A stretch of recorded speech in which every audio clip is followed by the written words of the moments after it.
untuk seluruh dan pujian melayani.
Kami mengucap syukur padamu Bapa buat kasih, kemurahan, dan cinta-Mu pada kami, anak-anak-Mu di sini,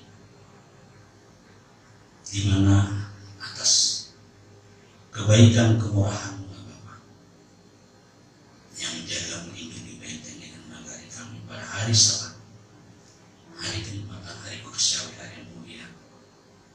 Kami ada saat ini sebagaimana kami ada. Sebagaimana firman-Mu katakan, di hari Sabat kami harus menguruskan, memberkati dan memuliakannya. Dan sampai pada saat siang hari ini pun, kuasa-Mu nyata di tempat kami saat ini Bapa. Engkau bersama dengan kami, mendengarkan puji-pujian kami, dan Engkau telah memberikan firman kebenaran lewat hamba-Mu Bapak Yakub Saban yang menceritakan bagaimana Engkau telah membentuk kami dari sejak semulanya. Bahkan sebelum kami ada dalam kandungan ibu kami pun, Engkau sudah mengenal kami Bapak. Dan sekarang pun kami juga akan belajar tentang firman-Mu. Oleh karena itu Bapak, saya di sini Apostle Tapea yang akan menyampaikan firman kebenaran ini. Kuserahkan tubuh jiwa raga hidup kepadamu Bapak, supaya Engkau menguasai hati dan pikiranku, panca indraku Bapak, dan berjagalah Engkau di lidah bibir pintu mulut hamba-Mu ini, agar setiap kata-kata yang terucap dari lidah bibir mulutku ini adalah kata-kata yang daripada-Mu Bapa, bukan kata-kata dari pikiran, perasaan, dan kemauanku. Karena firman-Mu adalah hidup bagikan pedang bermata dua yang akan mengenakan orang yang berbicara dan yang juga mendengar. Kami siap menerima firman-Mu Bapa dan mendengarkan berbicara Engkau ya Bapa, Elohim Adonai Yesus Masya dalam Elohim Yahweh. Kami berdoa dan meminta. Haleluya. Amin. Salam Bapak Ibu. Dan kita sudah mendengarkan firman dari Pak Yakub ya. Sangat menggembirakan firman yang kita dengar dari Pak Yakub. Karena kalau dengar firman itu juga harus gembira. Kenapa gembira? Ya karena firman itu adalah Tuhan sendiri. Sekarang kita akan belajar tentang Paskah atau bahasa Ibrani-nya Pesach. Dan ini setiap tahun kita rayakan ya Bapak Ibu ya. Dan khusus untuk di Grafira, kalau kita review, sudah ada hampir 20 atau 17 sampai 20 tahun ya Pak Gembala ya. Mulai kita dari Salemba ya Pak ya. Kita merayakan Paskah yang sudah sesuai dengan firman Tuhan. Dan 17 sampai 20 tahun. Jadi kalau kita lihat Immanuel itu belum lahir tahun ini. Bahkan Maria pun belum. Jadi bisa dibilang di sini anak-anak Grafira. Bahkan yang seumuran si Marta mungkin 25 tahun ya, atau 30 tahun. Anaknya Ibu Lasma yang paling tua, si Yosua. 30 tahun tidak pernah merayakan Paskah di luar daripada konteks firman Tuhan. Ya, kita sudah mulai memakan roti yang tidak beragi dan kita sudah meminum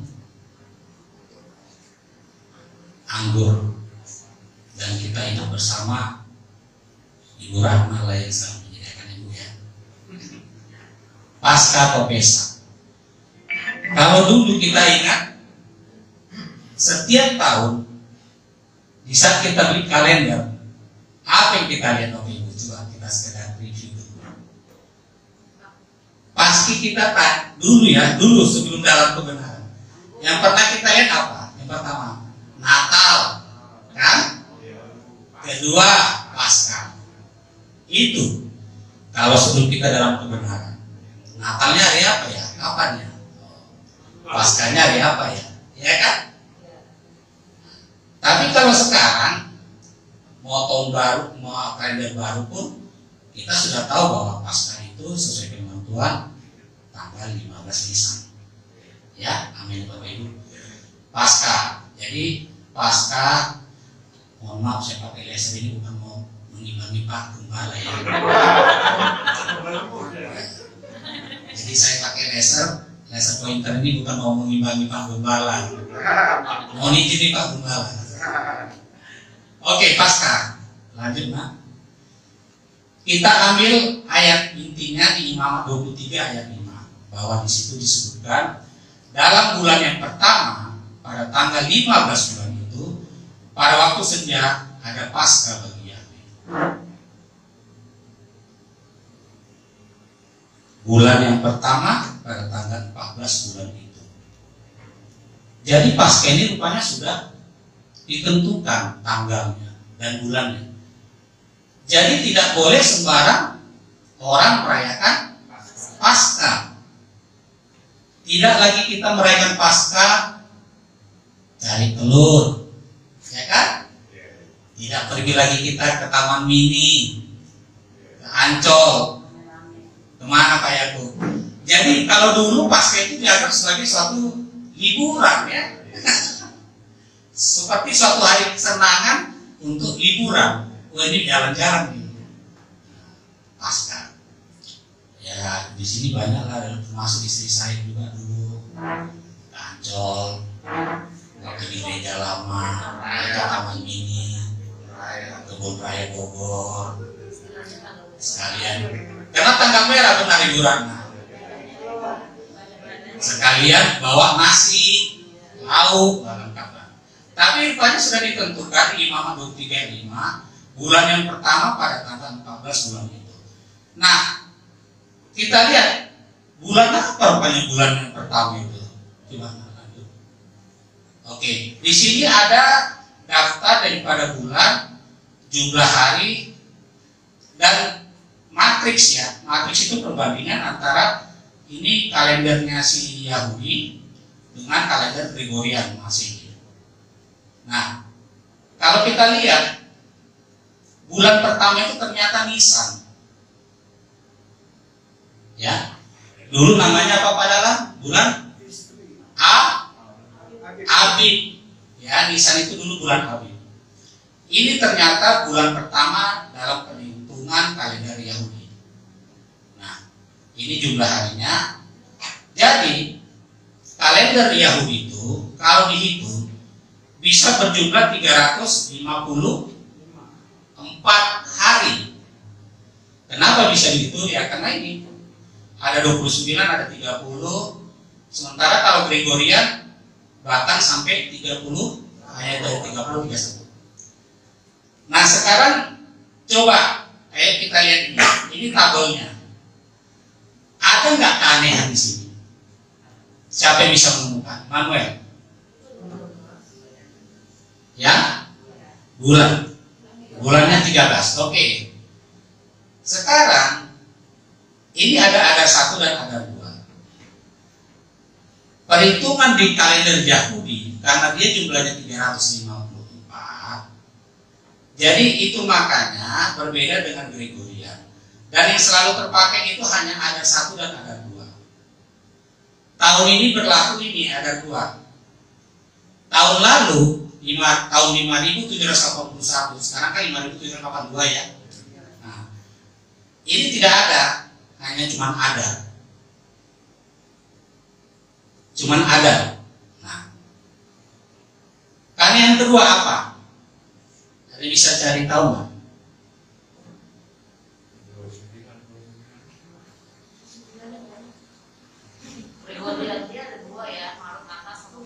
Betul Bu, karena perhitungan tadi itu Bu. Nah, tahun ini karena itu pakai ada 2 kita, baru masuk sekarang ke Nisan. Sebelumnya itu ini kita pakai ada 1 di bulan Februari Maret. Tahun lalu yang tidak ada, hanya cuma ada. Keanehan yang kedua, kalau kalender Gregorian, tahun barunya di bulan keberapa? Januari, bulan pertama. Tapi di Yahudi bulan keberapa?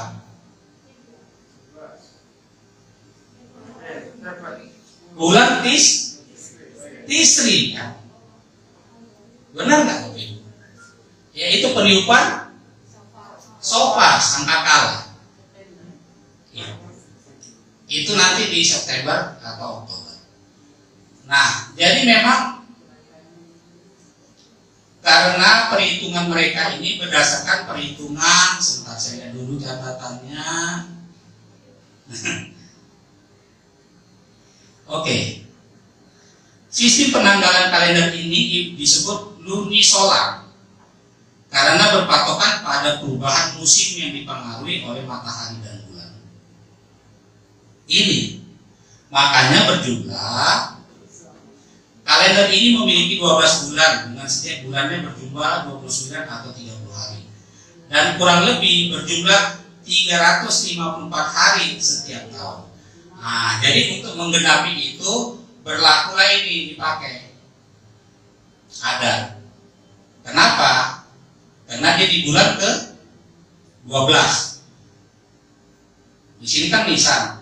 Jadi nggak boleh di bulan Sepak 1, Sepak 2 atau Sepak 1 enggak, selalu hanya terjadi di bulan Adarnya. Ya. Itulah memang aneh. Kenapa juga dibilang aneh? Kalau Masehi kita menghitung hari dari mulai jam berapa padahal? 12. Jam 12 malam ngomong. Kalau dia sesuai firman Tuhan, mulainya jam berapa? 6 sore. Jadi memang jujur, kalau kita belajar firman Tuhan, terutama untuk hari, tanggal, dan bulan, suka ini ya, suka keselip, bahkan kita bingung sendiri. Karena bulan Yahudi itu dimulai dari sore ketemu sore. Jadi lah, kok bisa malam sampai besoknya masih 1 hari? Sementara kita kan karena media pergantian hari udah beda kan. Kalau yang Gregorian atau Masehi kan. Kalau ini mah enggak. Ya, lanjut. Nah, ada 7 perayaan di dalam kitab suci yang sudah ditetapkan oleh Bapak Yahweh sesuai tertulis dalam Imamat 23 ayat 1 sampai 44. Itu harus dirayakan sebagai ketetapan untuk selama-lamanya yang harus tertulis di dahi dan tangan. Ya. Perayaan pertama, hari Sabat. Ini ada singgungannya dengan Bapak ya. Ayat 3, ada bisa bantu saya baca Imamat 23 ayat 3?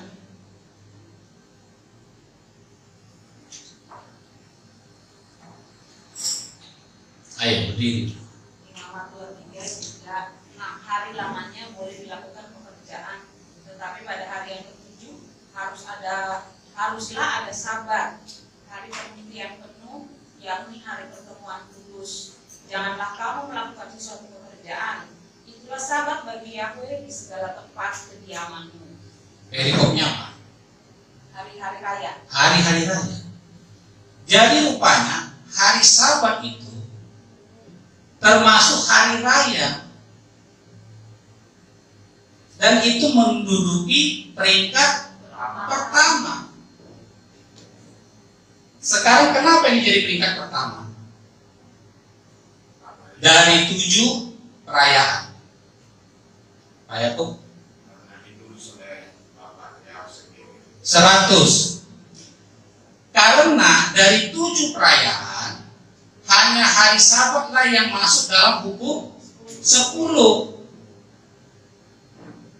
Dan itu ditulis oleh dari Bapak Yahweh sendiri di dalam 2 Roh. Sementara kita tahu hukum 10 itu 1 sampai 4 untuk untuk Tuhan, untuk Bapa. 5 sampai 10 untuk manusia. Nah, bisa ada yang bantu saya Yohanes 19. Yohanes 19 ayat 31a. Yohanes 19 ayat 31a. Karena hari itu hari persiapan, dan supaya pada hari Sabat mayat-mayat itu tidak tinggal tergantung pada kayu salib, sebab Sabat itu adalah hari yang besar. Amin. Saya ulang baca. Karena hari itu hari persiapan, dan supaya pada hari Sabat mayat-mayat itu tidak tinggal tergantung pada kayu salib, sebab Sabat itu adalah hari yang besar. Sabat ini Pak bukan sekedar kita mau ini, kan ternyata adalah hari yang bukan hari biasa. Jadi ini ada hubungannya nih Pak ya dengan Bapak-bapak. Ya, saking besar dan suci harus dikuduskan hari Sabat, mayat pun tidak boleh ada bergantung di kayu salib. Saya pernah baca artikel dan dulu saya saksikan di sini berapa tahun yang lalu waktu masih ada. Bangsa Israel itu lagi perang nih Bapak Ibu, ya. Tapi begitu bunyi trompet jam 6 sore hari Jumat, mereka berhenti berperang. Mereka balik ke baraknya masing-masing. Luar biasa, saya baca sampai kagum, saya ternyata perang aja bisa berhenti hanya gara-gara sudah masuk hari Sabat. Nah sekarang yang lagi perang siapa ini? Ukraina sama Rusia. Hari Sabat jalan terus nggak? Nah, ajar terus, luncurkan rudal, tembak musuh. Tapi kalau Israel enggak, berhenti Bapak Ibu, karena di sana menjelang Sabat jam 6 sore hari Jumat dibunyikanlah trompet sopar, karena di sana sopar itu semacam ajan untuk memanggil orang beribadah, beristirahat full. Urutan kedua ternyata apa? Pesak atau Paskah. Hebat ini Pesak ini, yang dimulai pada tanggal 14 Nisan ayat 5. Ada bisa bantu saya Imamat 23 ayat 5? Kayaknya jangan ditutup dulu deh imamannya, karena nanti sampai banyak ayat-ayatnya. Pesak.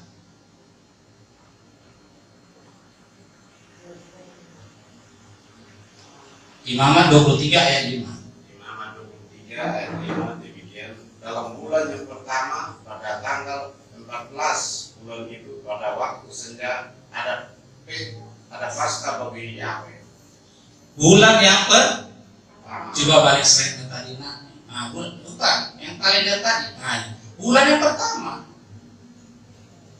Tanggal mundur maju. Tanggal 14. Berarti 14 Nisan ada Paskah bagi Yahweh. Ya. Baru urutan ketiga apa? Roti tidak beragi. Mulainya kapan? 15 Nisan sampai 21 Nisan. Dari sini bisa kita lihat bahwa roti tidak beragi ini terjadi dirayakan setelah Paskah. Selisihnya, tahu selisihnya cuma berapa jam? Hanya 3 jam, 100. Kenapa? Bu Beli tahu 3 jam kenapa? Jam berapa Tuhan Yesus mati? Jam 3. Pergantian hari jam 6. Sudah masuk nggak? Roti tidak berani. Masuk ya. Jadi, nah itu makanya dirayakan harus 7 hari. Pada hari pertama harus ada pertemuan. Yang ketujuh harus ada pertemuan. Ya, pertemuan kudus. Tempo hari saya ingat di tempat kita ini, kalau pasca bingung kok bisa sampai 8 hari, kan Ibu Ratna. Saya ingat Ibu Ratna itu paling bingung. Kenapa? Berhubungan dengan logistik, ya kan? Ya Bu Ratna ya. Oh, kenapa jadi 8 hari? Kan begitu. Oh iya, kenapa? Kita itu sampai kita hampir semua berhitung dengan jari tangan kita kan? Kok jadi 8 ya? Rupanya 8 dibilang karena ikut tambah yang pasca ini Bu. Nah, di situ rahasianya. Kenapa jadi 8 hari? Ya. Oke. Hari raya keempat buah sulung.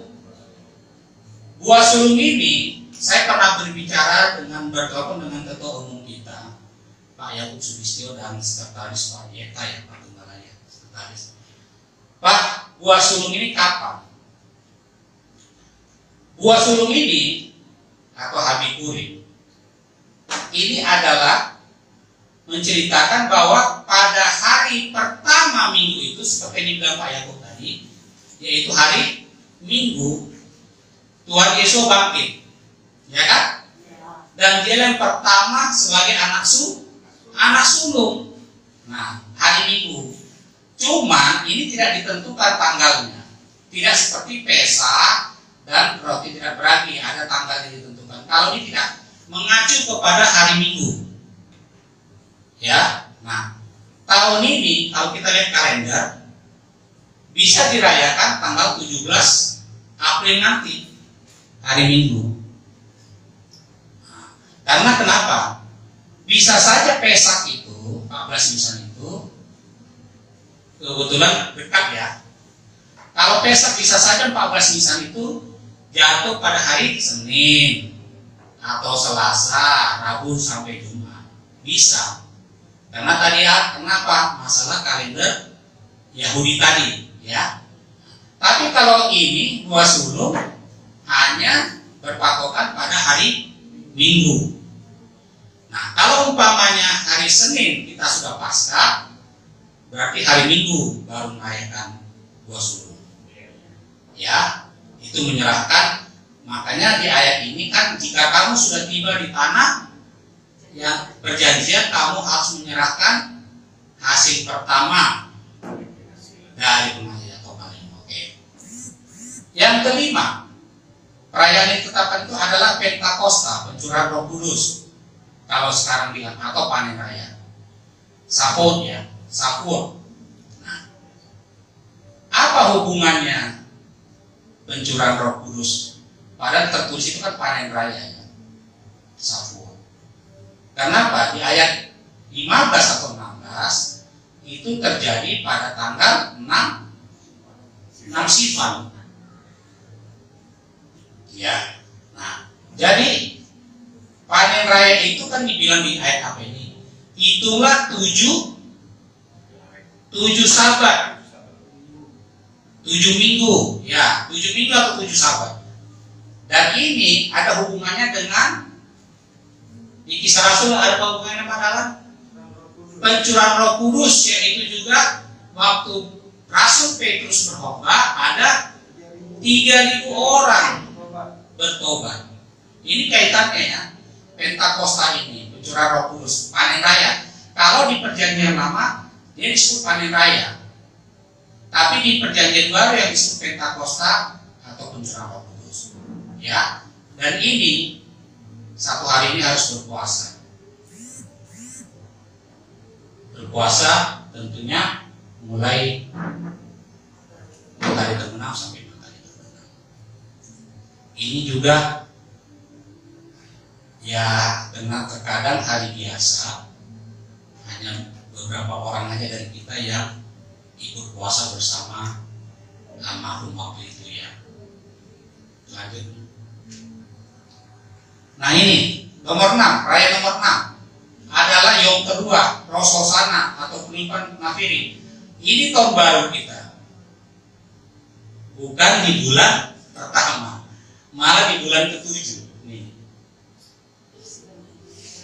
Jadi ya sekitar Juli apa tadi itu?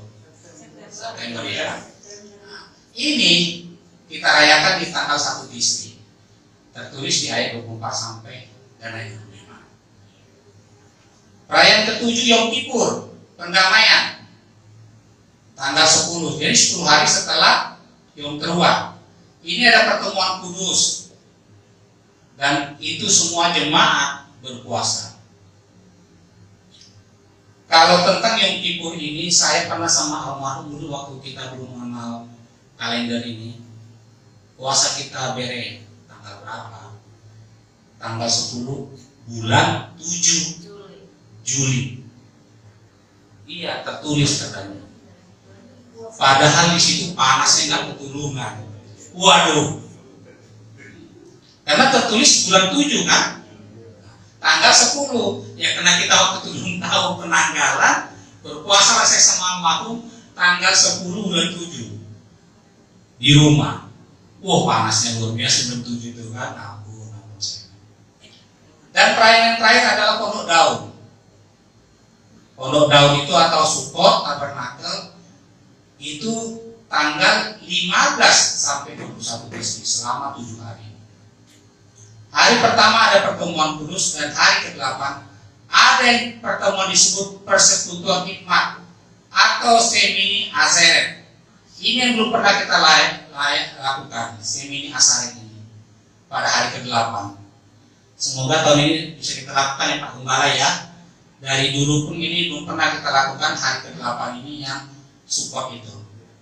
Hanya hari pertama saja kita rayakan. Ini namanya pertemuan hikmat. Shemini Atzeret ada tertulis pada ayat 34, 30 sampai 36. Oke, lanjut nah. Nah, sekarang kalau kita belajar tentang Paskah, apakah ada barang lama dan barang baru mengenai Paskah? Karena firman Tuhan itu selalu ada yang baru dan yang lama. Yang lama itu ya kita boleh katakanlah perjanjian lama. Yang baru itu pada saat zaman Tuhan Yesus dan murid-murid dan seterusnya. Lanjut. Oke, barang lama. Tentunya berhubungan dengan Paskah adalah domba Paskah. Kita ambil ayatnya di Keluaran 12 ayat 1 sampai 27. Ini ringkasannya aja. Bahwa yang pertama, poin pertama, bulan Nisan menjadi permulaan atau bulan pertama segala bulan tiap tahun. Tertulis dalam di ayat 2 pada Keluaran 12. Yang kedua, tanggal 10 diambillah seekor anak domba menurut kaum keluarga. Itu tertulis di ayat 3. Dalam arti tanggal 10 itu anak domba itu harus dikurung, masuk kandang, ya. Terus ciri-ciri anak domba yang akan disembelih itu adalah 1 jantan, kedua tidak bercela, berumur setahun, boleh domba atau kambing. Ayat 5 itu tertulis. Lanjut. Domba itu dikurung sampai tanggal 14. Jadi ada selama berapa hari dikurung? 4 hari ya, karena dari mulai tanggal 10 Nisan disembelih pada waktu senja. Senja itu adalah jam 3 petang. Tertulis dalam ayat 6 pada Keluaran 12 tadi. Nah, darahnya dibubuhkan pada kedua tiang pintu dan ambang atasnya pada rumah. Ayat 7. Ini yang kita bingung. Tapi saya ada itunya paling bawah sekali lah, coba.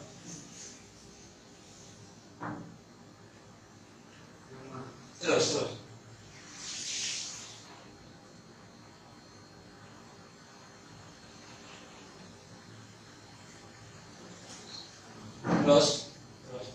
Nah, ya.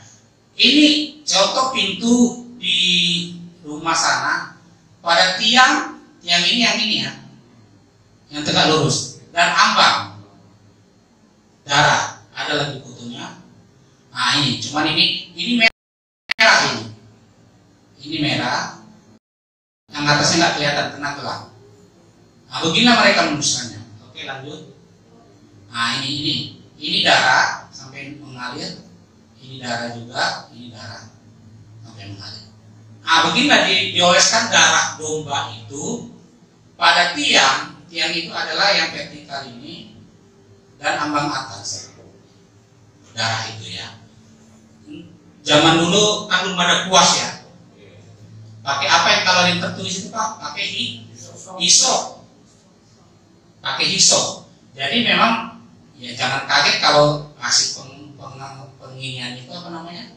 Belumuringnya itu tidak rapi kayak kuas. Ya. Kembali ke atas tadi Pak. Jadi ini ada fotonya, saya ambil.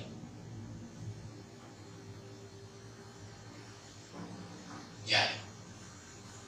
Nah, ini ya. Darahnya dibubuhkan pada kedua tiang pintu dan ambang atasnya. Itu makanya pada waktu tulah keberapa yang mati semua pada saat malaikat Tuhan itu berjalan, apabila dilihatnya pada pintu itu ada darah seperti tadi, maka itu dilewatkan ya kan? Tapi bagi tidak ada yang tadi seperti foto tadi, maka anak sulungnya mati, tulah ke 10 yang terakhir ya.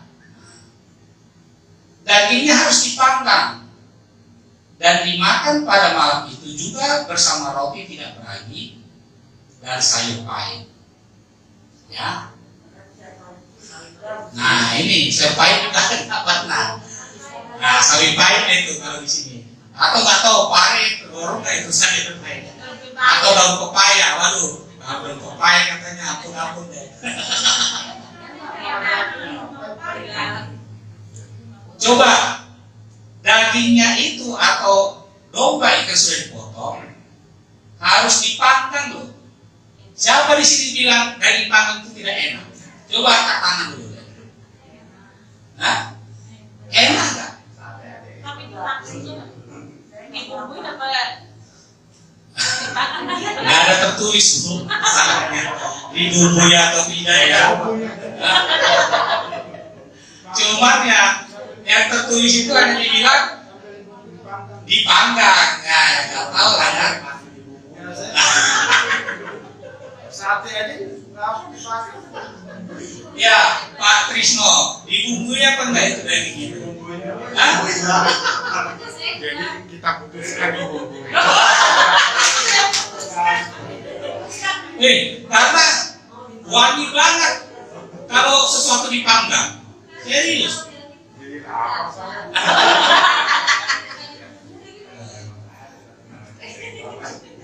Ya Pak Dalang, di Jalan Nusantara itu yang mau ke Jatimulya, kan ada yang jual sate orang Madura itu pinggir jalan kan. Kalau sudah lagi dikipas ya sate itu asapnya kemana-mana. Orang yang lewat tuh naik motor loh. Karena memang wangi banget daging ini loh kalau dipanggang. Ya, daging anak domba tadi itu tentunya. Bukan yang lagi ngetren sekarang itu ya. Daging yang ripang. Ripang.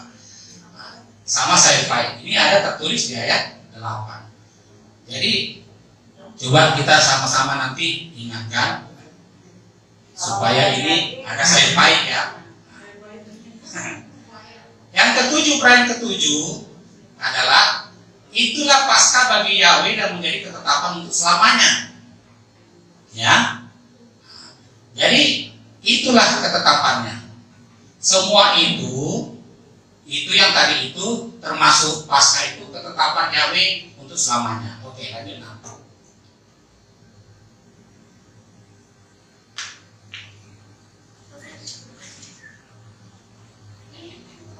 Roti yang ke-8. Roti tidak beragi dimakan 7 hari mulai tanggal 14 Nisan sampai 21 Nisan seperti tadi ayat tertulis di ayat 19 dan 18. Ada pertemuan hari pertama dan hari ke-7. Hari ke-7 terhitungnya untuk roti tidak beragi. Tapi kalau dihitung sama Paskah ke-8, ya paham ya? Saya juga pas ngetik ini baru ngerti dari dulu kenapa kami ribut sampai 8 hari ya gitu. Nah, ini juga sama tadi. Nah, oke, lanjut. Nah itu barang lama. Barang barang barunya adalah Tuhan Yesus masih disalib. Kenapa barang barunya Tuhan Yesus disalib?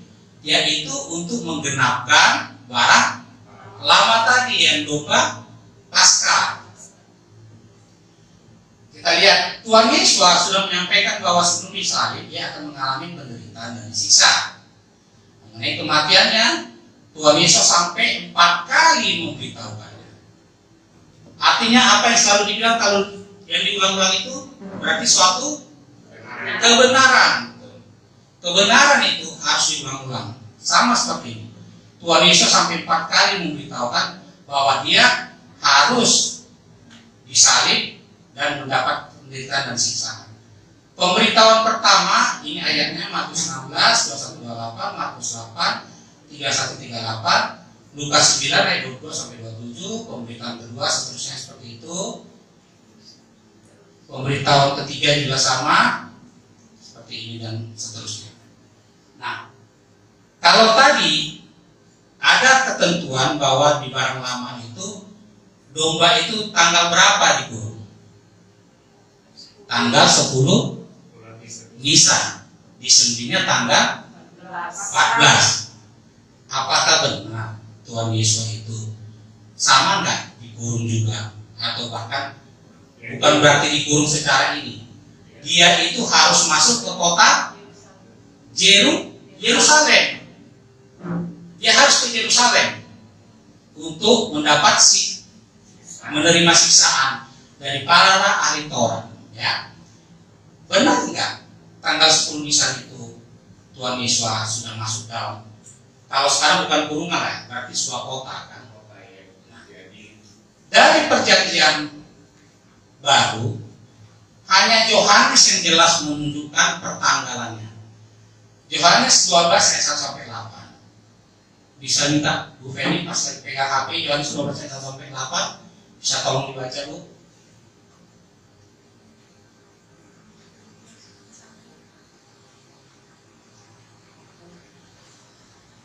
Yohanes 12 ayat 1 sampai 8. Yohanes 12 ayat 1 sampai 8. Ya. Yesus diurapi di Betania. 6 hari sebelum Paskah, Yesus datang ke Betania tempat tinggal Lazarus yang dibangkitkan Yesus dari antara orang mati. Di situ diadakan perjamuan untuk dia dan Marta melayani, sedang salah seorang yang turut makan dengan Yesus adalah Lazarus. Maka Maria mengambil setengah kapi minyak arwas murni yang mahal harganya, lalu minyaki kaki Yesus dan menyikanya dengan rambutnya, dan bau minyak semerbak di seluruh rumah itu. Tapi Yudas Iskariot, seorang dari murid-murid Yesus yang akan segera menyerahkan dia, berkata, "Mengapa minyak narwastu itu tidak dijual 300 dinar dan uangnya diberikan kepada orang miskin?" Hal itu dikatakannya bukan karena ia memperhatikan nasib orang-orang miskin, melainkan karena ia adalah seorang pencuri. Ia sering mengambil uang yang disimpan dalam tas yang dipegangnya.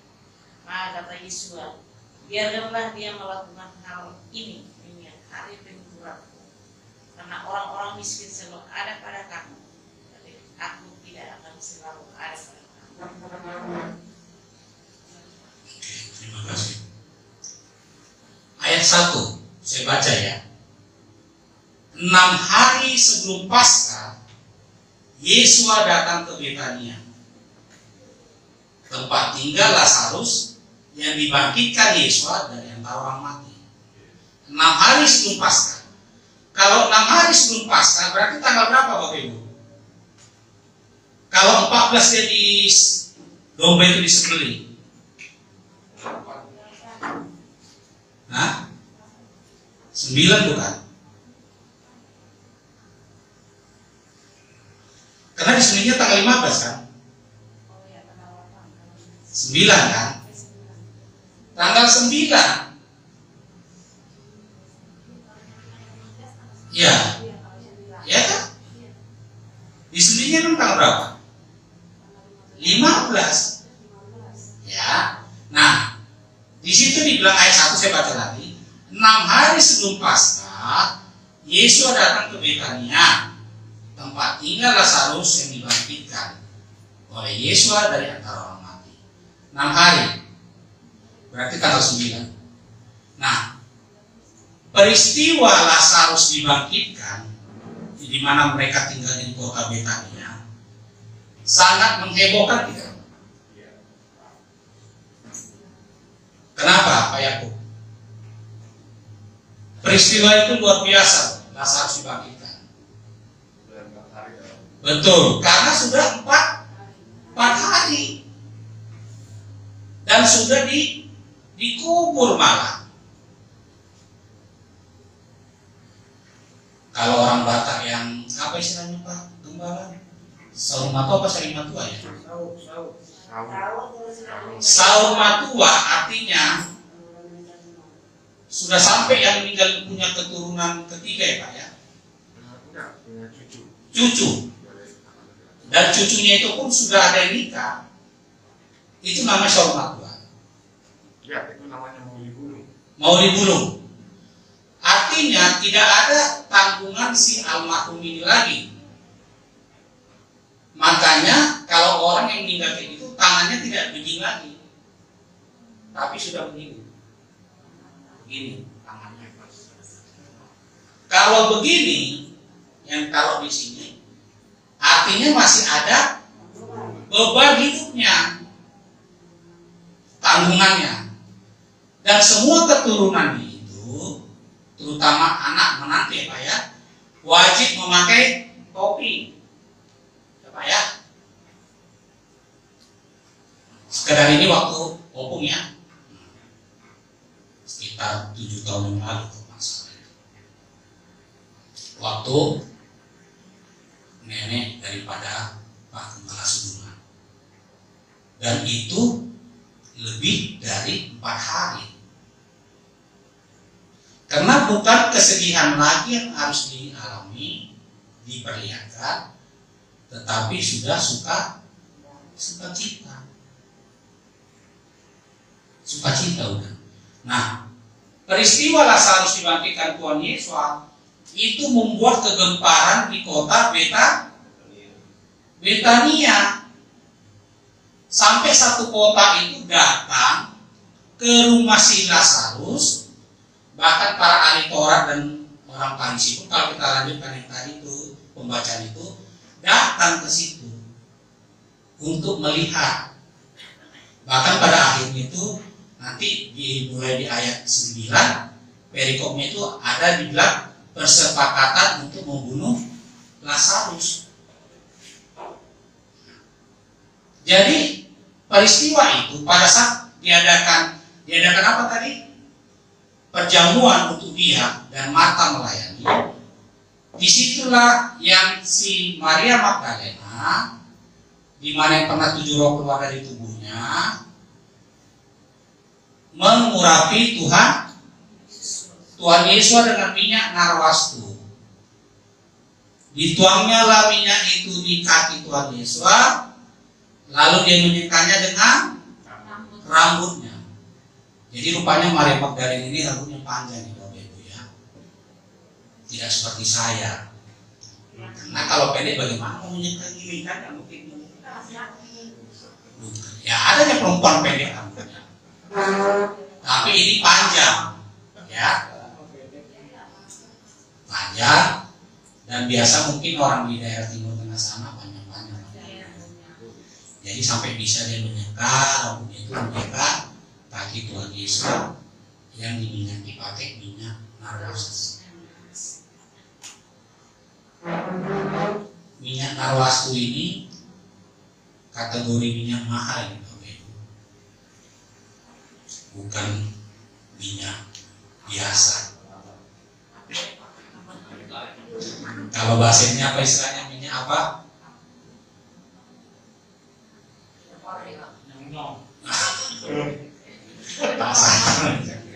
Mahal. Makanya tadi dibilang apa sama si Judas Iskariot? Tetapi Judas Iskariot ayat 4, seorang dari murid-murid Yesus yang akan segera menyerahkan dia berkata, mengapa minyak narwastu ini tidak dijual 300 dinar dan uangnya diberikan para orang miskin? Nah, hati-hati nih bendahara. Judasi sekarang itu bendahara. Adalah Pak Yakob. Seakan-akan kalau kita baca kalimat ini, Yudas itu orang yang saleh, orang yang suci, seakan-akan memperhitungkan sesuatu itu untuk kebaikan. Lebih baiklah dijual itu dapat 300 dinar. Ternyata itu hanya pura-pura. Ya, kayak gitu. Ternyata bohong. Nah, jadi itulah 6 di situ tertulis ayat 1 6 hari sebelum Paskah. Berarti itu tanggal 9 Nisan. Nah, coba Ibu Penny lagi baca ayat 9 yang mulai sampai 19. Ayat 12 saja, Bu. Keesokan harinya, ketika orang banyak yang datang merayakan Paskah, mendengar bahwa Yesus sedang di tengah jalan menuju Yerusalem.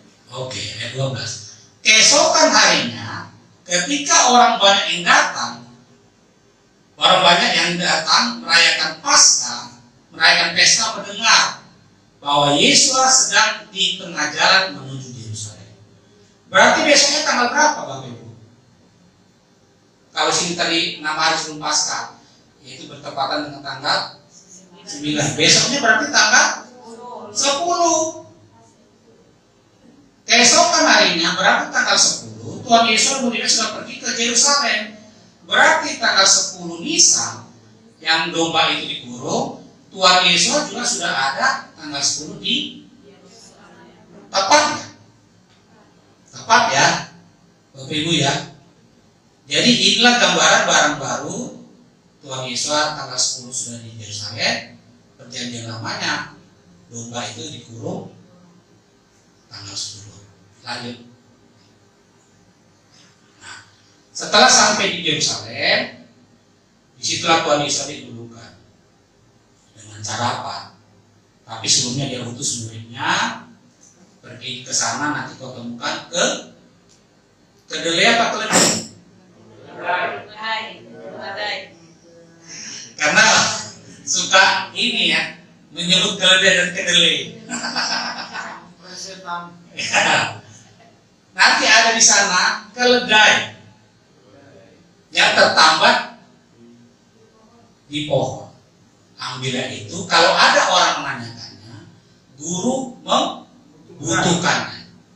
Jadi Tuhan Yesus masuk ke Yerusalem itu naik menunggangi ke keledai. Pada saat dia masuk ke dalam kota Yerusalem, apa yang terjadi? Coba baca ini. Zakaria 9 ayat 9. Malam.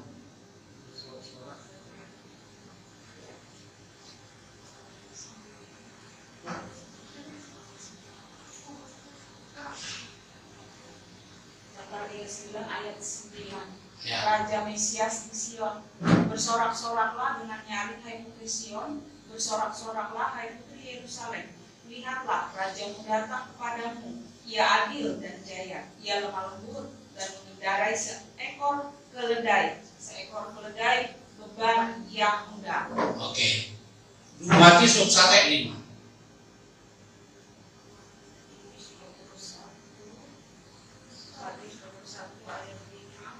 Katakanlah kepada putri Sion, lihatlah, rajamu datang kepadamu, ia lemah lembut dan mengendarai seekor keledai beban yang mudah. Tuhan Yesus masuk kota Yerusalem itu mengendarai seekor keledai yang muda. Pertanyaan, keledainya itu sebelumnya sudah pernah nggak ditunggangi? Tidak pernah. karena Yesua itu adalah Elohim. Ya, peristiwa Tuhan Yesus waktu menyuruh muridnya, lihat di sana ada keledai, sama dengan apa?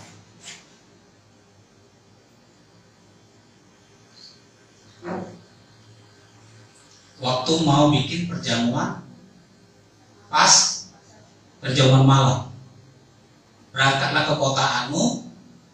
Di sana nanti ada ibu-ibu, mana lantai 2 tempat guru akan mengadakan perjamuan. Sama enggak peristiwanya?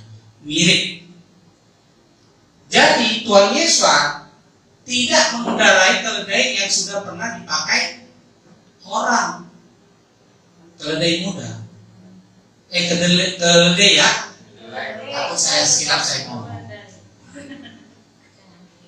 Jadi pada waktu Tuhan Yesus masuk kota Yerusalem, ternyata sesuai firman Tuhan dan tertulis di Zakaria 9:9, yang terjadi itu oleh kuasa Tuhan atau bagaimana?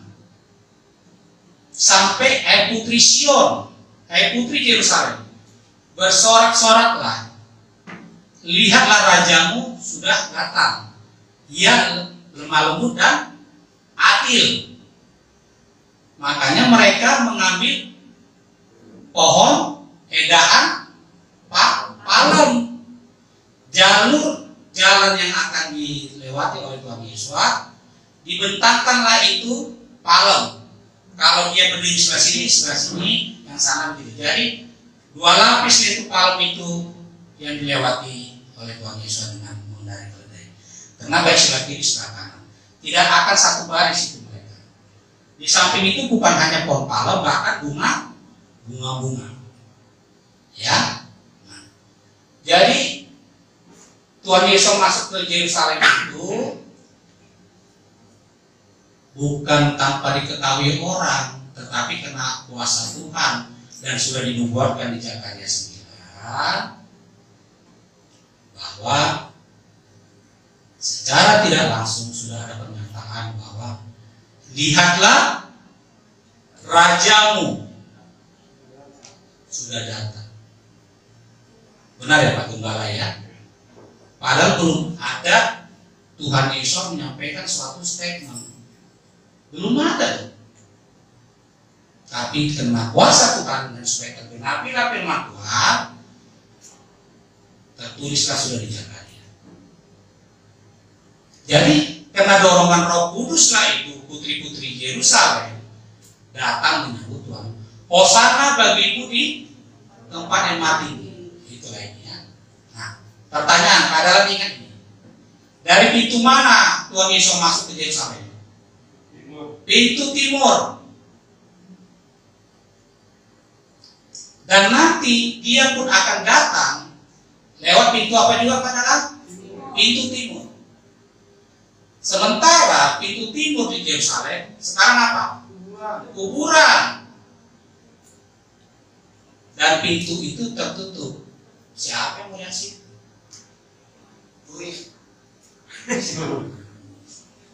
Siapa yang mau lewat?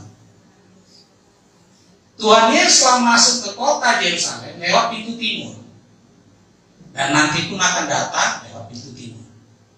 Nah sekarang itu kuburan. Jadi ya karena kita satu pun belum ada ke kuburan ya, ke Yerusalem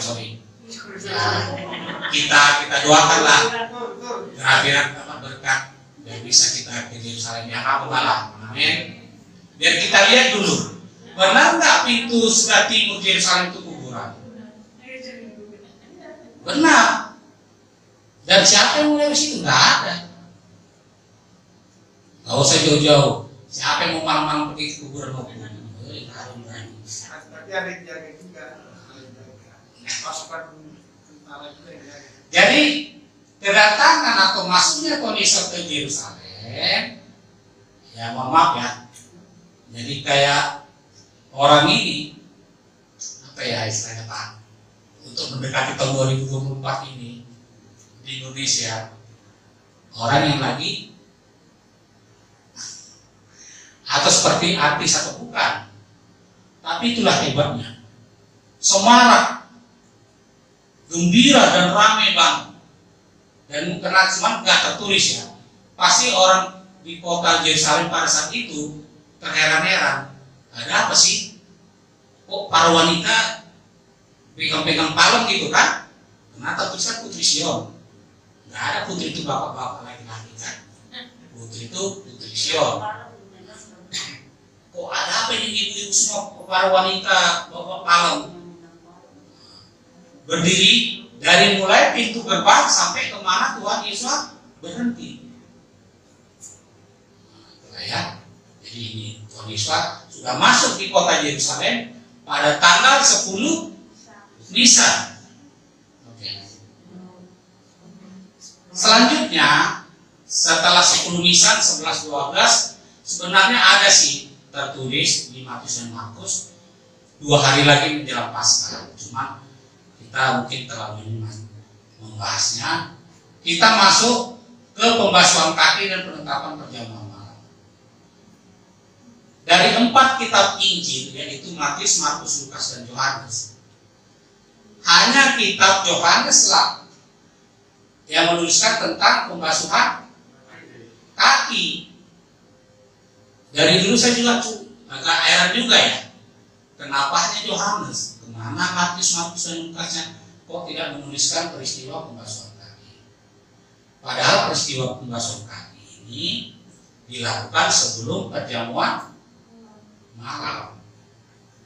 Oke? Nah, di Yohanes 13 ayat 1 sampai 20, Yesua membasuh kaki murid-muridnya. Nah, di 13 ayat 21 sampai 30-nya itu menceritakan bahwa Tuhan Yesus makan Paskah bersama murid-muridnya dan penetapan perjamuan malam. Nah, jadi di sini kalau kita lihat perjamuan malam setelah pembasuhan kaki sudah tanggal 14 Nisan malam hari, karena sudah lewat pergantian hari. Besoknya jam 3 petang sebelum pergantian hari, Tuhan Yesus mati di kayu salib, atau tanggal 14 sore petang sebelum masuk tanggal 15. Kenapa ini menjadi peristiwa yang sangat penting untuk menentukan tanggal? Coba lanjut, nah. Karena ini sama-sama kita ini ya, setelah selesai perjamuan malam, Tuhan Yesus keluar rumah dan berdoa di Taman Getsemani dan ditangkap lalu dibawa ke mahkamah agama, ke Pilatus, Herodes, dan kembali ke Pilatus. Ini tertulis.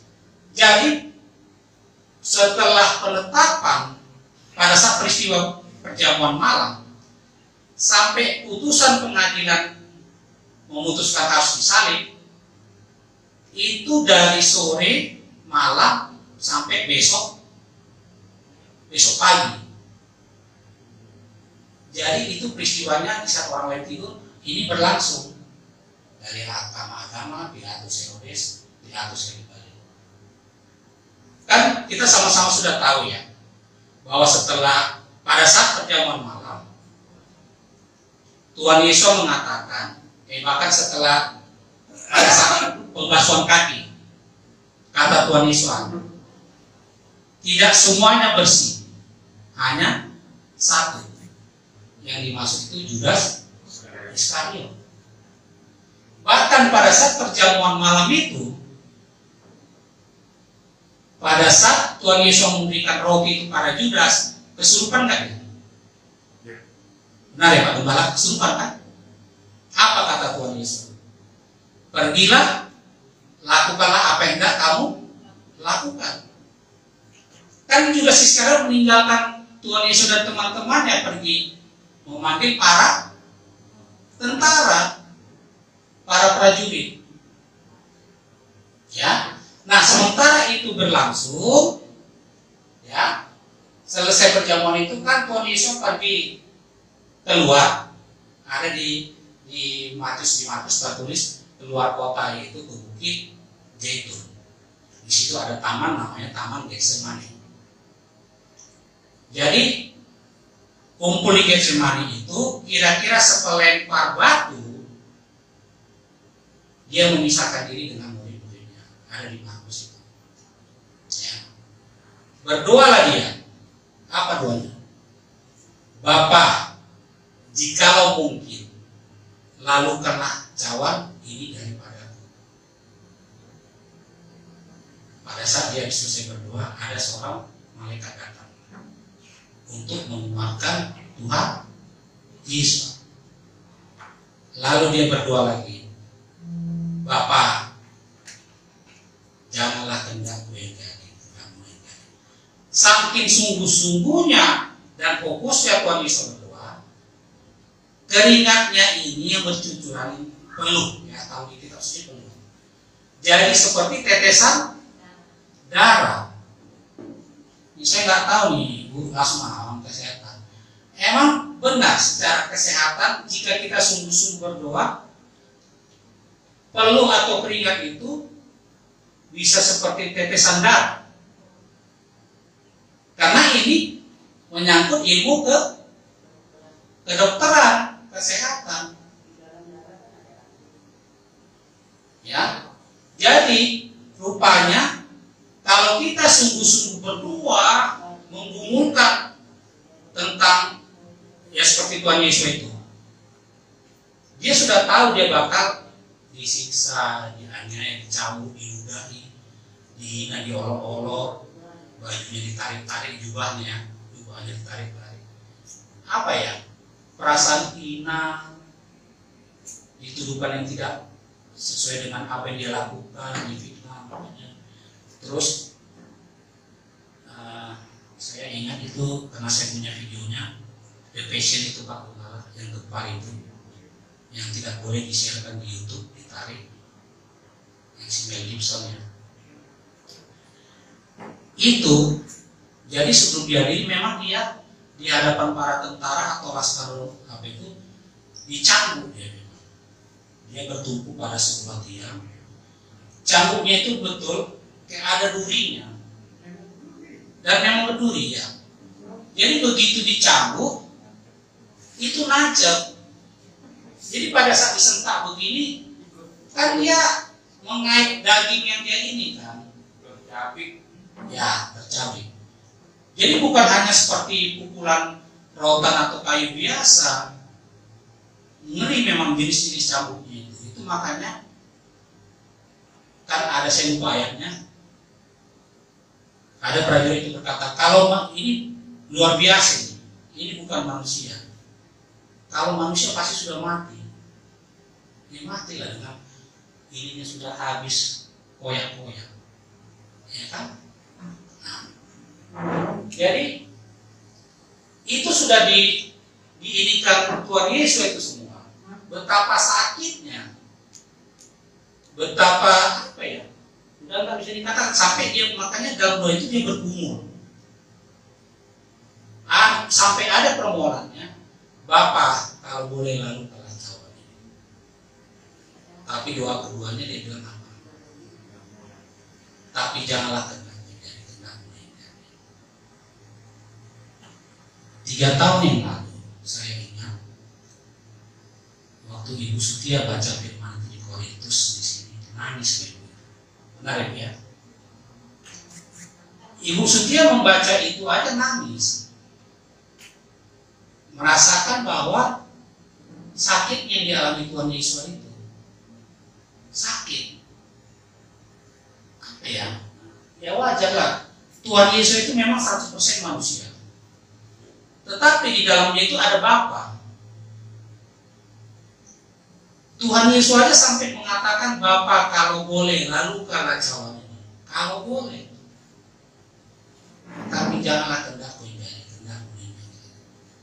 Karena dia sudah bisa merasakan ngerinya itu. Itu Roh Kudus kan untuk mengawal peristiwa itu setiap membaca aja 3 tahun lalu saya ingat dia nangis. Ya, jadi itu makanya sebenarnya pada saat setelah kita pasca nanti kita harus berjaga-jaga sampai pada jam 9 besok pagi. Ya. Dan selesai Tuhan Yesus berdoa pun dia mendapati muridnya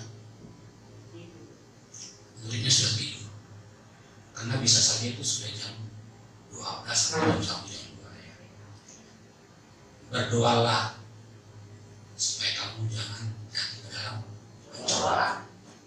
Nah, jadi waktu saya bikin teksnya ini, saya jadi berpikir apakah ayat itu lahir dari kalimat itu, berdoalah supaya jangan jatuh pada pencobaan. Lanjut.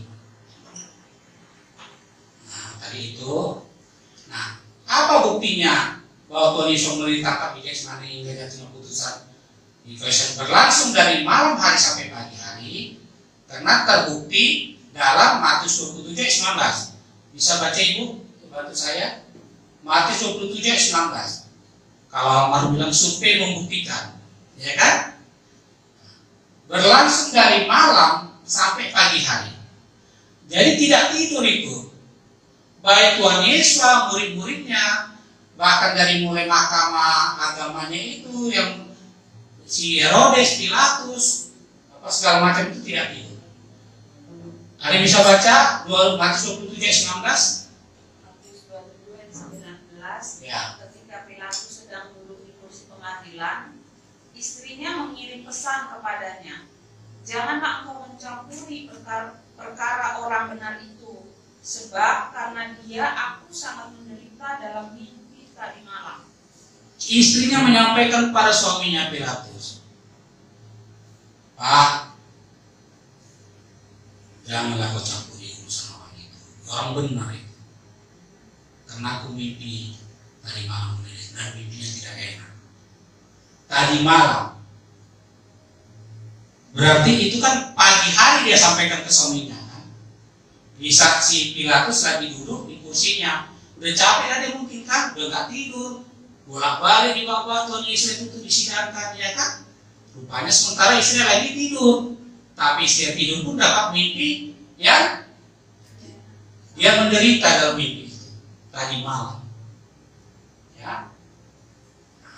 Apalagi peristiwanya, yaitu terjadi penyangkalan yang dilakukan oleh Rasul Petrus, ya, sampai 3 kali. Kira-kira ayam berkokok itu jam berapa?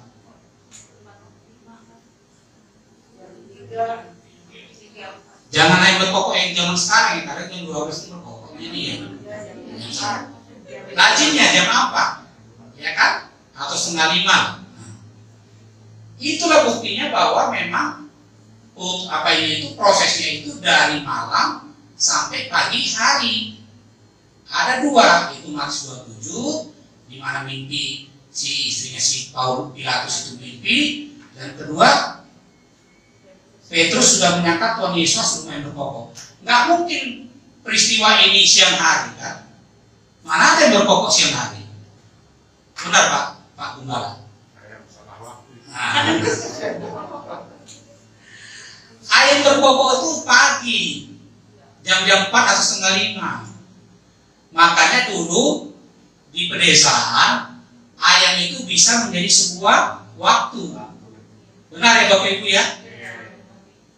Makanya ada istilah rezeki jangan dipatok ayam. Ya, itu. Ya kan?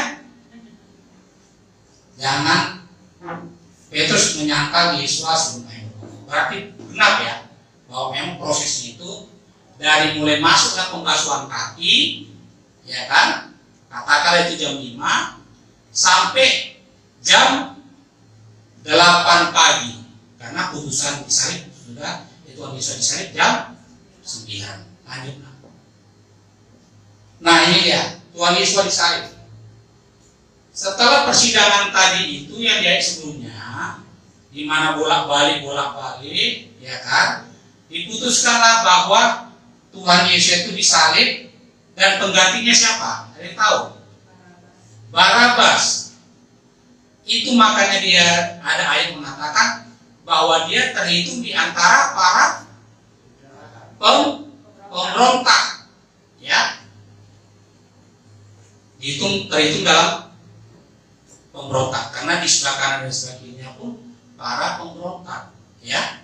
Nah, Hanya di Markus 15 sajalah tertulis, coba ya di ayat 25, ayat 20 sampai 32, di ayat 25, hari jam 9 ketika ia disalib. Hanya di Markus tertulis yang menyatakan ini. Udah?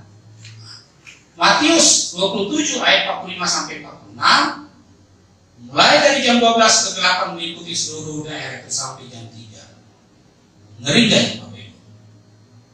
Kegelapan meliputi seluruh daerah itu dari jam 12 sampai kepada jam 3. Kita melihat awan mau hujan aja, gelap aja, udah takutnya luar biasa. Padahal udah pasti itu hujan. Benar Bu Feni? Kalau ada resmen, well, cepatkan itu, sana ambil jemuran atau apa yang dijemur itu ambil, udah mau hujan. Mana dia udah pulang ke rumah, panggil dulu biar jangan di luar kali hujan. Benar nggak? Jemuran yang di atas. Ini mohon maaf, bagi daerah sana ya. Aduh banjir ini, gimana nih air masuk nggak ke rumah ini? Gitu kan? Itu baru kita lihat awan yang katakan gelap selama 40 menit saja udah takutnya luar biasa. Ini Bapak Ibu dari jam 12 loh sampai jam 3. Kegelapan meliputi seluruh daerah. Kegelapan loh. Bukan hanya mendung ya, bukan kayak mendung, malah gelap. Baru jam 3, karena dari jam 9 sudah disalib, peristiwa gelap itu mulai jam 12. Jam 3 lah Tuhan Yesus berseru dengan suara nyaring.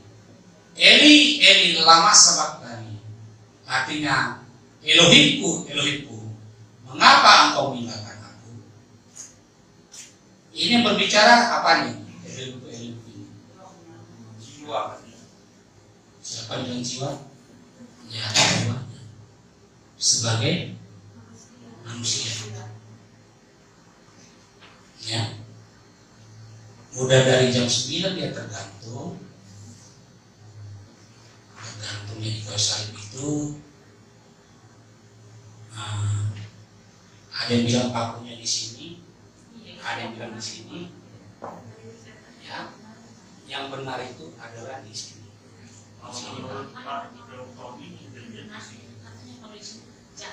Di sini. Ini nggak pecah, Bu. Kalau kita lihat ini kan tulang-tulangnya. Kalau di sini dipaku, ini antara ini dengan ini, Bu. Tidak pecah. Di sininya yang pecah. Karena pembuluh darah itu. Ya. Benar Ibu Lasma. Ya. Nah. Jadi jam 3 berserulah Tuhan Yesus dengan suara nyaring mengatakan, Eli, Eli lama sabachthani. Artinya Elohimku, Elohimku, mengapa engkau meninggalkan aku? Ini adalah jiwanya sebagai manusia. Karena apa? Dia sudah merasakan sudah hampir tiba saatnya. Sudah mau berakhirlah saatnya. Lanjut.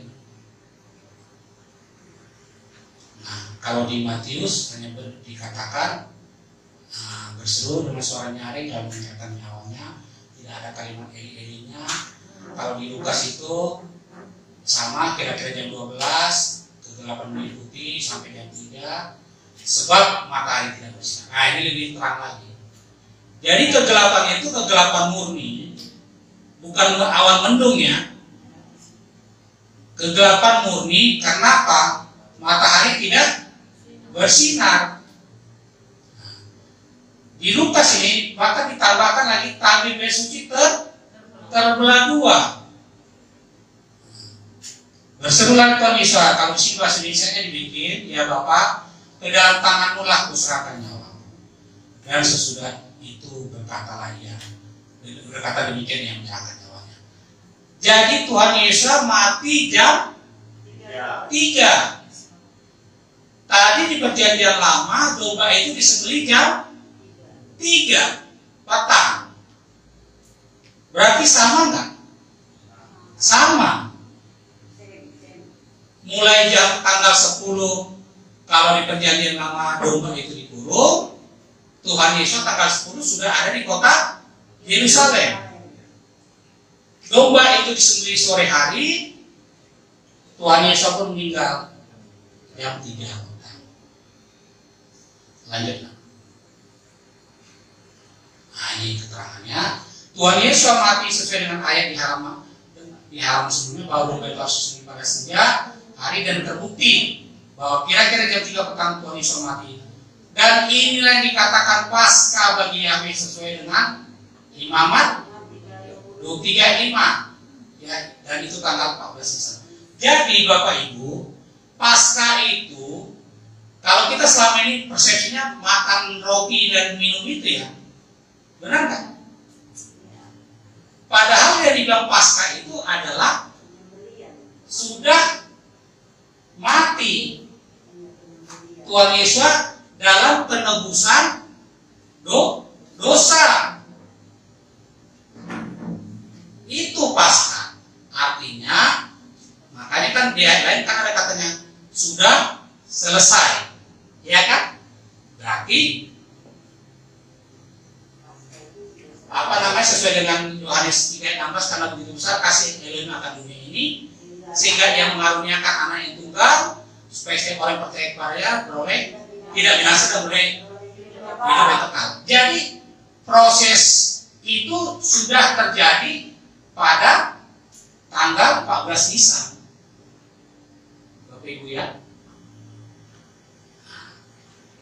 14 Nisan jam 3 petang. Artinya proses untuk penyelamatan dan pemberian janji hidup kekal sudah selesai. Tidak akan ada lagi proses seperti ini. Seperti di Ibrani kan bilang, tidak akan mungkin Tuhan Yesus mati kedua kali. Kalaupun kita sudah menerima ini dan berdosa, kita hanya tinggal mengaku saja. Ya, Tuhan, aku sudah nyontek ini waktu ulangan, ampuni aku. Tuhan, aku sudah bohong tadi ini angkot, udah aku bilang tadi udah aku bayar pada dulu. Tinggal mengaku. Ya. Oke, lanjut. Nah, tiba kita kepada ini. Memang peristiwa Paskah dengan roti tidak beragi itu tidak bisa dipisahkan Bapak Ibu ya. Dan khusus untuk ada roti tidak beragi tertulis di Imamat 23 ayat 6 sampai 8, dan ini bagian dari 7 hari raya tadi. Yang pertama 15 sampai 22 Nisan, hari raya roti tidak beragi. Yang tadi kita bahas di awal, yaitu setelah lewat matahari terbenam sudah masuk 15 Nisan dan sudah berlaku roti tidak beragi ya. Nah, itulah hari pertama dan ketujuh harus hari ibadah. Apa ciri-cirinya mengenai hari raya roti tidak beragi? Tertulis dalam Keluaran 13 ayat 1 sampai 10. Tidak boleh makan sesuatu yang beragi. Ayat 3. Dulu dinamakan bulan Abib, ya padahalnya. Ayat 4 di dalam Keluaran ini. Makan sesuatu yang tidak beragi, ayat 6 diulang lagi. Ragi tidak boleh ada di lingkungan daerah kita.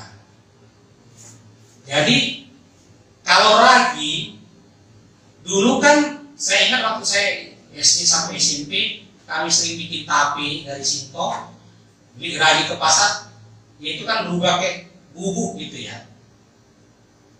Itu ragi zaman dulu. Hanya itu saja. Kalau sekarang ragi itu nggak tahu ini ibu. Di pasar tradisional masih ada nggak jual ragi yang seperti itu? Masih. Pengembangan ragi sekarang, baking soda termasuk ragi nggak? Baking soda itu selalu dipakai untuk membuat roti macam-macam. Udah, dengan teknologi yang baru sekarang, banyak hal bisa diciptakan, bukan hanya makanan, segala sesuatu termasuk sampo. odol, sabun, ada raginya. Cuman tidak tertulis memang ragi. Mungkin Bu Ratna bisa, apa istilahnya Bu? Sodium ya Bu ya? Sodium monoksida kan Bu ya? Itu Bapak Ibu ya. Tidak boleh ada ragi di lingkungan daerah kita. Kalau dibilang lingkungan daerah, pada saat nanti kita mau orang kita lagi, nah ya, nggak usah kita suruh tetangga kita sampai semuanya itu karena dibilang daerah kita. Jangan ada ragi ya, kau masa pakai sampo, masa dimarahin orang ya. Cukup hanya di rumah. Kalau punya halaman, gantungkan aja di pagar atau di halaman itu. Ya, apa contohnya? Ya, makanya dari sekarang harus diperhatikan nih Bapak Ibu. Kalau di rumah masih punya Indomie, cepat dihabiskan. Kalau nggak bisa habiskan, undang tetangga, undang kita. Kalau masalah daftar sesuatu yang mengandung ragi, ya Bapak Ibu ya, dulu kan udah pernah dibagi ya Pak Trisno ya, nggak apa-apa nanti saya share lagi lah, biar kita semakin paham, ya. Karena di sini dibilang tertulis dalam Keluaran 13:1-10 bahwa ragi itu tidak boleh ada di lingkungan daerah kita. Apa rupanya jaminannya? Ini bahwa itu harus menjadi tanda di tangan dan di dahi agar hukum Yahweh ada pada bibir kita. Tertulisnya ayat 9 dari Keluaran 13. Ini loh, hati-hati, harus menjadi tanda di tangan dan di dahi. Kayaknya banyak ini Pak Gembala istilah tertulis tangan dan di dahi ya. Artinya supaya dilakukan dan diingat. Jadi mulai nanti sore saling kasih kabar lah kita di grup WA kita. Kalau masih banyak Indomie, bisa sedap lah ya, jangan Indomie, karena Indomie ada udangnya. Banyak ini bisa di rumah yang kita habiskan, datang kami ya. Ya. Oke, lanjut. Jadi kesimpulannya Bapak Ibu adalah nomor 1, Paskah atau Pesak itu adalah pengorbanan Tuhan Yesus di kayu salib. Atau dengan kata lain, Paskah itu adalah saat Tuhan Yesus mati. Artinya sudah selesai semua tugas yang diberikan Bapa Yahweh kepada Tuhan Yesus. Itu makanya ada di tadi saya bilang ada kata-kata Tuhan Yesus di kayu salib sudah selesai baru dia meninggal. Ya. Hari Raya Roti Tidak Beragi dimulai pada jam 6 sore tanggal 15 setelah matahari terbenam atau 3 jam setelah Tuhan Yesus mati di kayu salib. Nah, dari situlah mulai dari jam 6 sore pada tanggal 15 berlakulah argo atau perhitungan selama 7 hari roti tidak beragi. Ya Bapak Ibu ya. Dan persiapan untuk tidak ada lagi di rumah dimulai dari sebelumnya. Jangan sudah mepet nanti baru pas kita lagi di sini, oh masih ada, udah malam di sini, oh masih ada pagi di rumah kita, mana itu cuman. Saya ingat dulu masalah ini, Pak Tony pernah telepon saya waktu dia masih kerja di Pecenongan Pak ya Bu. Pak Kosan mau nanya ini, bihun pakai ragi enggak? Kenapa Pak Tony? Saya mau makan ketoprak ini. Kalau makan ketoprak jangan minta kerupuknya. Sebab di atas ketoprak masih ada kerupuk. Benar ya Pak Gembalanya? Kan di atas ketoprak ada kerupuk kan? Ya, masih ada kerupuk. Nah, kerupuknya jangan, aku bilang. Jangan pakai kecap ya. Kalau kalau bihun enggak. Di mana nih Bapak? Di kantor Pecenongan. Jangan makan sendiri, aja laku saat ya. Jadi itulah ya, roti tidak berarti dimulai jam 6 sore. Jadi kepada kita pada saat pagi harinya, nanti sorenya umpamanya kita perjamuan, pagi harinya itu harus dibersihkan. Pengalaman kami waktu sebelum di sekarang, ada tetangga kami, karena kebetulan masih ada mie apa namanya itu, mie instan itu kan, sama kecap. Kami kasih sama tetangga, oh senang kali lagi ya, senang kali Pak Gembala, karena waktu itu ya kami kan masih di rumah petak, itu nggak ada halaman ya kan, udah langsung jalan. Jadi kami kasih, besok-besoknya apa dibilang tetangga itu, Bu, kapan lagi Ibu merayakan kayak gitu? Wah, dalam hati modus juga gitu. Nah, jadi seperti itu. Nah, hitungan hari sampai 7 hari adalah hari raya roti tidak beragi, bukan hari pas. Kalau pas itu cuma sehari ya Bapak Ibu ya.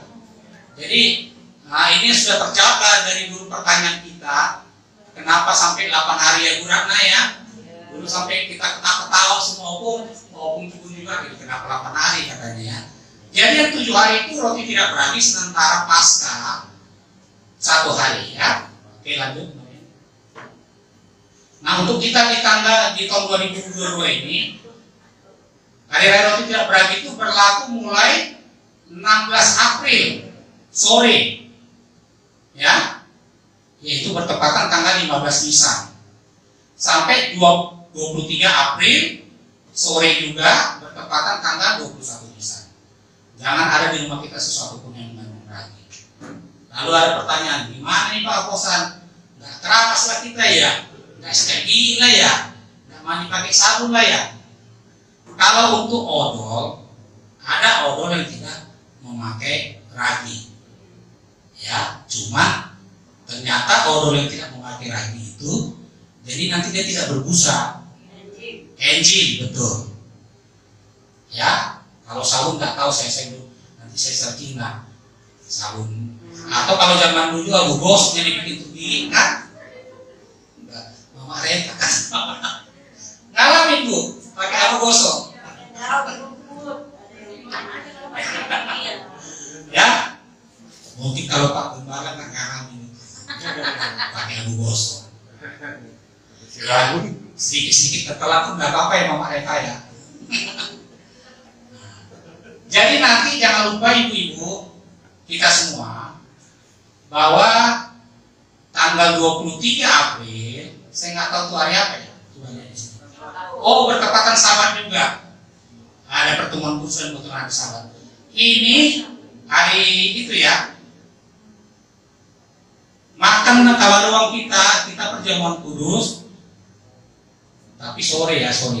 Sementara kita ibadahnya sore harinya setelah matahari terbenam sudah bebaslah kita menggunakan segala sesuatu yang mengandung ragi. Langsunglah puas-puas makan mie ayam, bakso, kan? Beli roti tawar yang biasanya 2 paket gitu 2 lapis, langsung 4-5 lapis, pakai blueberry sama meses atau apapun. Ini berubah, ya. Kayak Mac itu kan ada Big Mac ya, Pak Gembala ya, yang tinggi. Oke lanjut. Nah ini kalender, sengaja saya itu. Nah di sini, ini pun sebenarnya dalam penulisannya itu, di sini kan 15 April atau 14 Nisan, hari Paskah atau Pesak. Sampai hari ke-8 tertulisnya Pesak. Seharusnya jangan Pesak ya. Harusnya hari apa tadi, hari itu hari berarti tadi itu hari Rukmin atau apa ya? Nah itu, jadi hanya di sininya Pesak itu, hanya di sini. Nah, mulai tanggal 17 sampai 23 seharusnya jangan tertulis lagi Pesak. Jadi tanggapan kita banyak kali peringatan Pesak yang sampai 8 hari. Nah inilah para Bu Ratna. Ya memang di sini tertulis 8 hari betul. 1, 2, 3, 4, 5, 6, 7, 8. Gimana pertanggung jawaban itu lewat? Nah itulah. Ini mereka punya kalender ini Pak. Gimana kita menuntutnya? Nah, mungkin Pak Gembala selaku pengacara bikin somasi ke mereka kan. Umat binasa kurang pengetahuan itu. Ya, kalau lihat kalender bingung, sampai 8. Padahal Pasca itu cuma 1 hari. Lanjut, Mak. Nah ini, tahu ini kalender mana? Kalender GPM. Saya foto, saya crop. Nah, di sini tanggal 15 tertulisnya adalah Eret Pasca, ya kan? Benar nggak, Mama Maria? Ini keterangan di bawahnya, Eret Pasca kan? Sementara yang Kristen yang lain sudah merayakannya di tanggal yang sama, tapi dari pagi hari. Itu yang makanya mereka bilang Jumat Agung. Kalau hari waktu Tuhan Yesus masuk ke Yerusalem yang diinikan sama daun palem, itu yang kalau orang Katolik bilang malam palem, Minggu palem. Kalau Rabu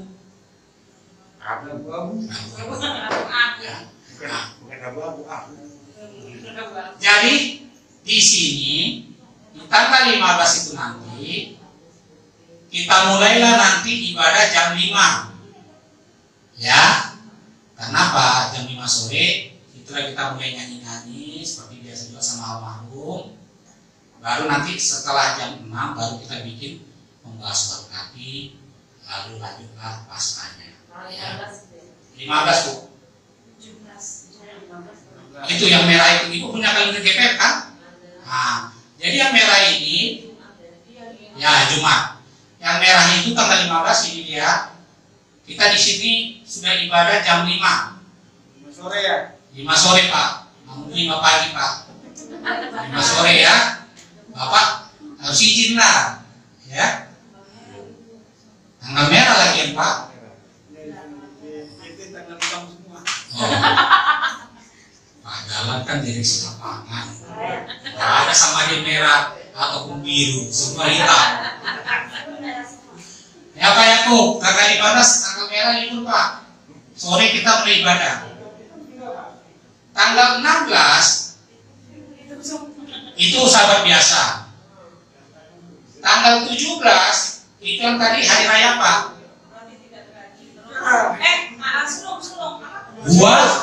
Buah sulung. Nah, ini nanti cobalah. Nggak tahu nih kami nanti para pengurus atau kita bersama mendiskusikan 17 ini apakah kita ibadah live atau artinya tatap muka atau by Zoom. Ya Pak Gembala ya. By Zoom aja ya. Jadi tanggal 17 ini karena kita tidak pernah merayakan buah sulung dan bertepatan 3 hari berturut-turut nih. Ya nanti kita putuskan by Zoom atau hadir di sini. Karena kita harus memperhitungkan juga yang gereja poso juga. Ya. Bahkan ada apa yang kemarin dari mereka? Kita Jumat pagi. Oh. Di sini pun mereka Jumat pagi jam 6 ibadahnya tanggal 15. Jadi Pak Johnson supaya ini Pak ya.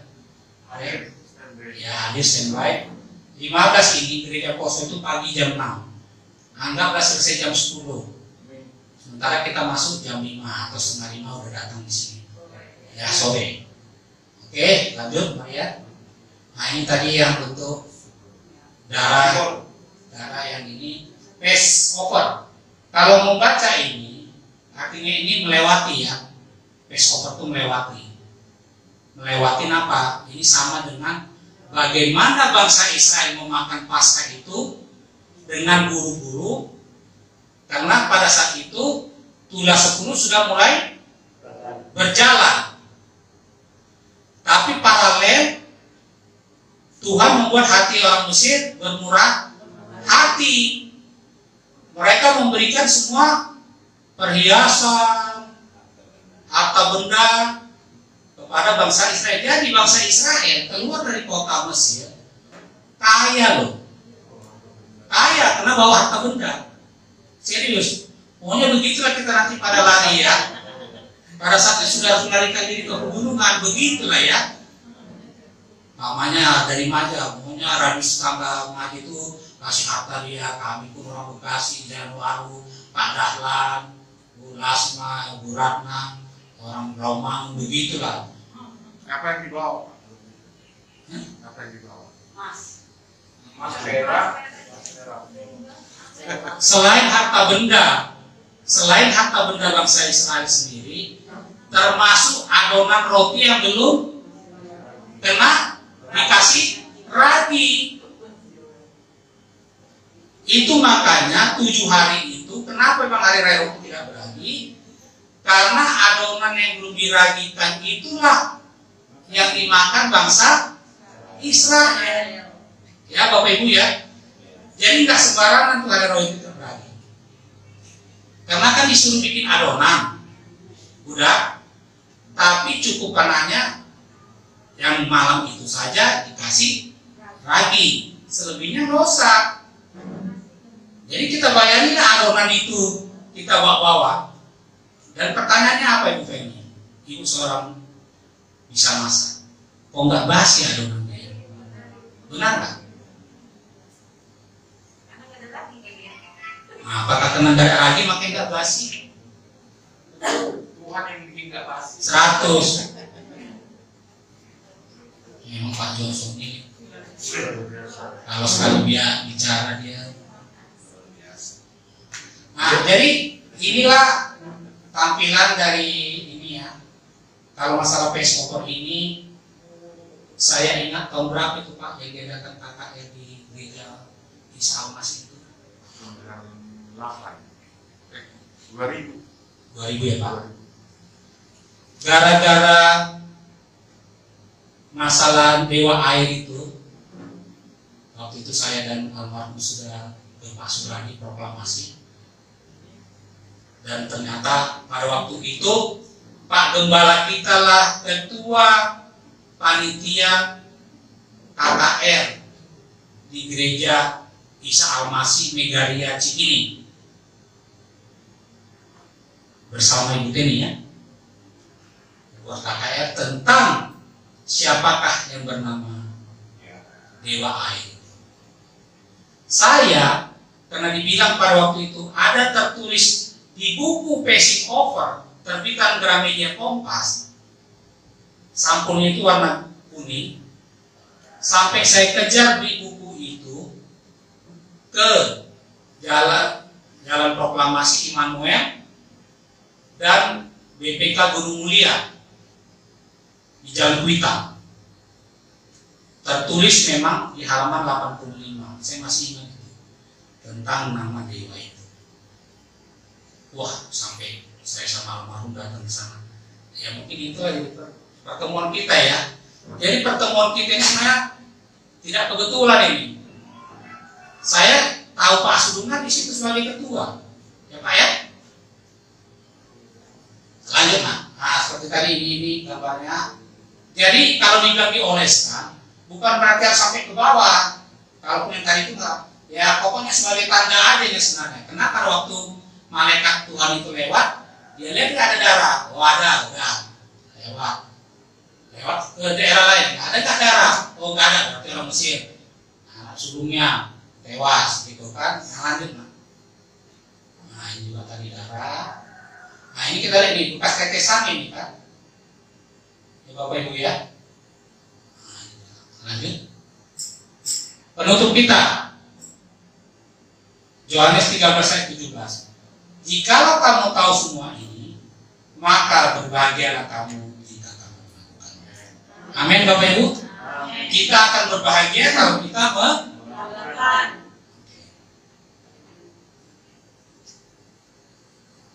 Oke, terakhir terima kasih. Inilah yang bisa kita pelajari bersama tentang bagaimana Paskah nanti ya. Saya akhiri dengan kalimat terima kasih atas diberinya waktu bagi saya untuk kita belajar bersama-sama. Kiranya nama Bapak Yesus semakin dikerjakan, ditinggikan, diharumkan, dan kita berbahagia jika kita sudah tahu semua itu dan melakukannya. Amin.